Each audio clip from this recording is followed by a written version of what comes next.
Does Wonder Woman work? Kinda. We went to see Wonder Woman last night, and I liked it, most of it. I liked most of it. And that's, I think, why it's getting the reviews it's getting, because everybody wants Wonder Woman to be good. Not everybody. There's a small section of jagholes on the internet who don't want Wonder Woman to be good, but the rest of the thinking, feeling world wants Wonder Woman to be good. Everyone's scared, though, because it's a DC property. When you watch a DC movie, you know what you're gonna get. You're gonna get DC. Oh, you're gonna go to Marvel, you're gonna get this. Those two expressions say it all, but Marvel also has Guardians, so it's a little bit less like this and a little more like that, but still, it's a good doggone time. Whereas in DC movies, no one's having a good time. And I'm not talking about like the audience having a good time, I'm talking about the characters in the film enjoying what they're doing. They're tortured to be doing what they're doing. Why are they even doing it? So people have been saying Wonder Woman is the best DC property. Yeah.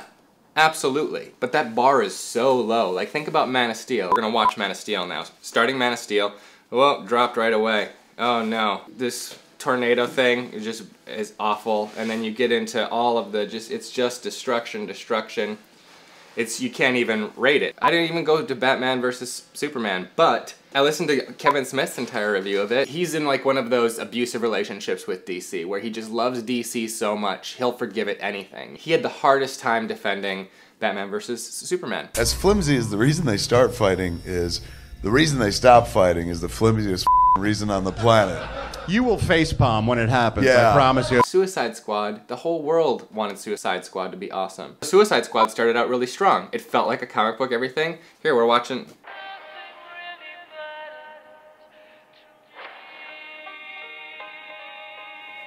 Yeah, that's where we ended up. However, Wonder Woman actually had some personality. Had a little bit more of that Marvel smirk for the first whole bit of it, and she, Diana, super wants to be doing what she's doing. Not only does she feel the responsibility of doing it, but she enjoys herself while she's doing it.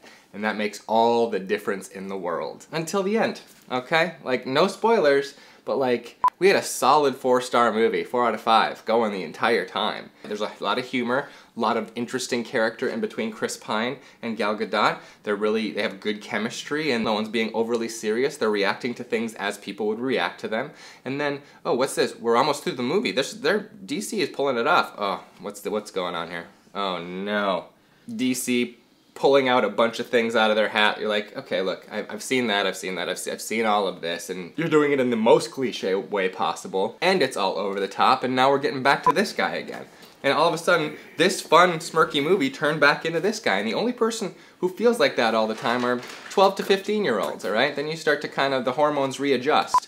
So DC's stuck in that Arrested Development, which is funny because Patty Jenkins, the director of Wonder Woman, directed a few episodes of Arrested Development. Then you, after the movie, you're sitting here at like this kind of point, and then you think, you know what? That whole first half was pretty good, so you end up with a solid 3-star flick. Prior to this, her last movie was Monster. I am the only one killing them. It was an Oscar winner. I have to thank my incredible director, Patty Jenkins. Thank you, thank you, thank you. And then she didn't get to make movies after her movie was an Oscar winner. So she's just been doing TV episodes. Couple episodes of this, couple episodes of that. Overall, Patty Jenkins did a great job. She kept things in a lot of tight shots a lot of the time because she actually cared about what was happening with the characters played by Chris Pine and Gal Gadot. Gadot? I also want to say Gadot. Like I'm waiting for Gal Gadot. I'm not sure how to pronounce it. But she was a fantastic one, which was very powerful. The problem is that the DC tone was set by Zack Snyder, kind of, aping from Chris Nolan. All right, so you got Chris Nolan doing an actual good job of telling a serious story, which, by the way, the best DC movie had a character that was loving what he was doing. But then you bring in Zack Snyder and he does his whole big like iconic imagery in a super slow-mo situation. So she carried over some of those things, but Zack Snyder only really ever had one like really great movie.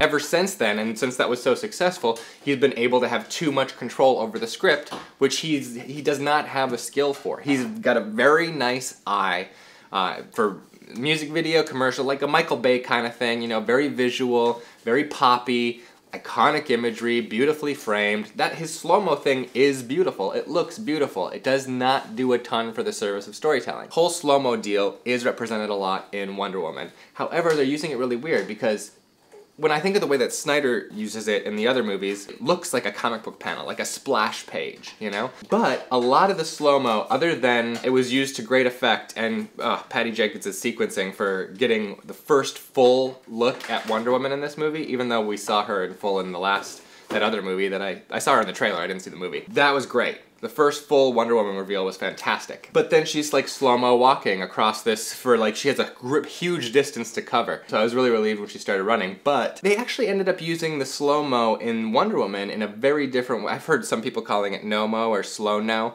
You know, like it's overused and they don't want to see it. They're actually using the slow-mo in Wonder Woman to kind of bridge the gap in between what would be the panels or splash pages, which is a really weird choice. So like you have her fast hitting somebody over here and then slow-mo movement as she crosses to another guy and then hits really quick, which is weird because the actual panel would be her hitting somebody and them reacting. I mean, that's like essentially slow-mo used for nothing. It's slow-mo used for transportation. The slow-mo was used great anytime she was like flying through the air awesomely.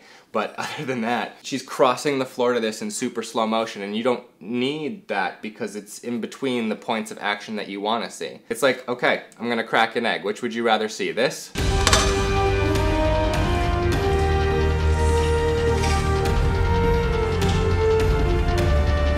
Or this? Although also on these big movies, you have to wonder how much of that is controlled by the director. Anyway, that's my thoughts on Wonder Woman. I hope you guys have a good day, and I will see you next week.